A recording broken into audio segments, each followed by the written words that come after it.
I've said it before, I'll say it again now. In war, how do we fight? We're looking at how we fight. You have to be equipped to fight. And in the Marine Corps, we wore things and carried gear on our person to protect us, to support us, and to arm ourselves. We're soldiers. We wore camouflage, which the Army ripped off our digital camouflage pattern and have their goofy gray stuff. But in the end, we're all under the same country. We're all fighting the same war, so I guess it's cool, but we had it first. We all had our rifle. Different situations, you'd wear your Kevlar, your bulletproof helmet, and your flak, your bulletproof vest.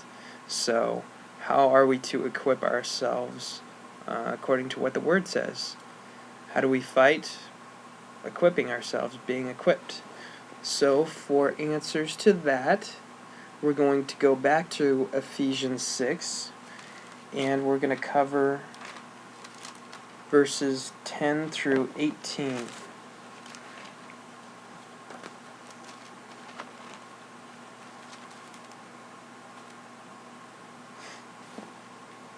And it says, "Finally, my brethren, be strong in the Lord and in the power of his might. Put on the whole armor of God, that you may be able to stand against the wiles of the devil. For we do not wrestle against flesh and blood, but against principalities, against powers, against the rulers of the darkness of this age, against spiritual hosts of wickedness in the heavenly places. Therefore, take up the whole armor of God, that you may be able to withstand the evil day, and having done all, to stand. Stand therefore, having girded your waist with truth, having put on the breastplate of righteousness, and having shod your feet with the preparation of the gospel of peace. And above all, taking the shield of faith, which you will be able to quench all the fiery darts of the wicked one. And take the helmet of salvation and the sword of the Spirit, which is the word of God, praying always with all prayer and supplication in the Spirit, being watchful to this end, with all perseverance and supplication for all of the saints." That's a lot. That's a lot of stuff. That's a lot of gear to wear. In the Marine Corps, we had to wear sappy plates because bulletproof jackets, the ones that you can get at the Army surplus stores, will not stop bullets. You have to wear equipment that is going to be able to stand for the battle in which you're fighting. You don't need to wear a Kevlar. You don't need a bulletproof vest or a bulletproof helmet in a karate fight. You need to be properly equipped for the battle at hand. We're told to be strong in the Lord and in the power of his might. We're not told to be strong in ourselves. We're not told to be army strong in our army of one. We are not an army of one. We're to be strong in the Lord and in the power of his might. It's by the power of God that I get to do the things that I do. And it's in the strength of the Lord and trusting in him that I'm able to have the boldness to do this or the courage to say that. And we're told to put on the whole armor of God. Different circumstances and different situations, the Marine Corps required different protective gear. You didn't always have to wear your hard hat. You didn't always have to wear the bulletproof vest. You were told when to wear them. And Paul here says, put on the whole armor of God. And he doesn't say, take off this piece later on in life because you'll have grown and have enough experience to know better than to do this thing or the other. We're just told to put it on and not keep it off, or not take it off. So put it on. For what? So that we may stand against the wiles of the devil. For we don't wrestle against flesh and blood, but against principalities, against powers, against the rulers of the darkness of this age, against spiritual hosts of wickedness in the heavenly places.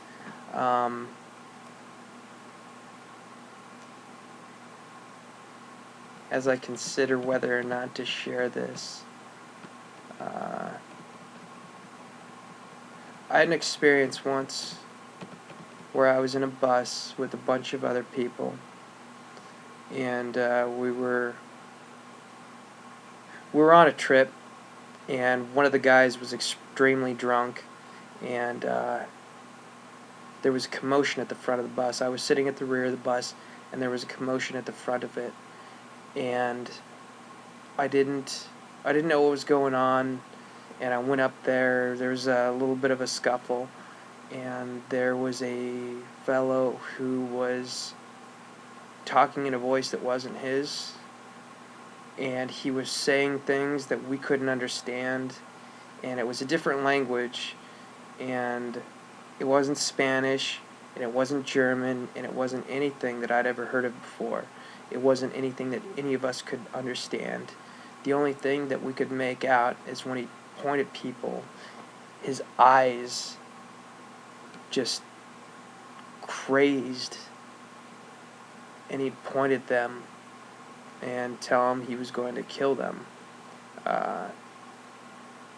Demons are real,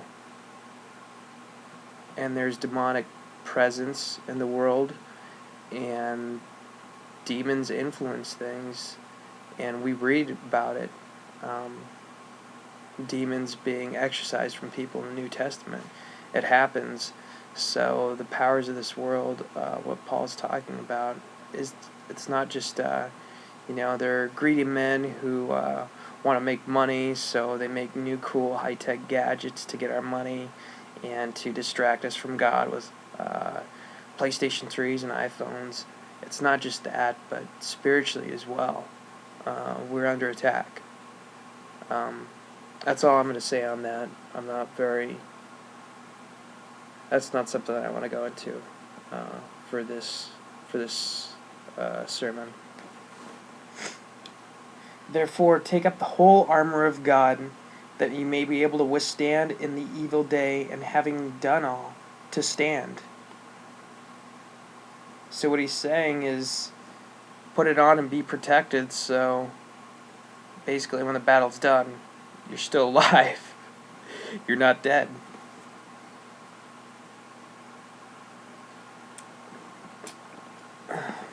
Verse 14. Stand therefore, having girded your waist with truth.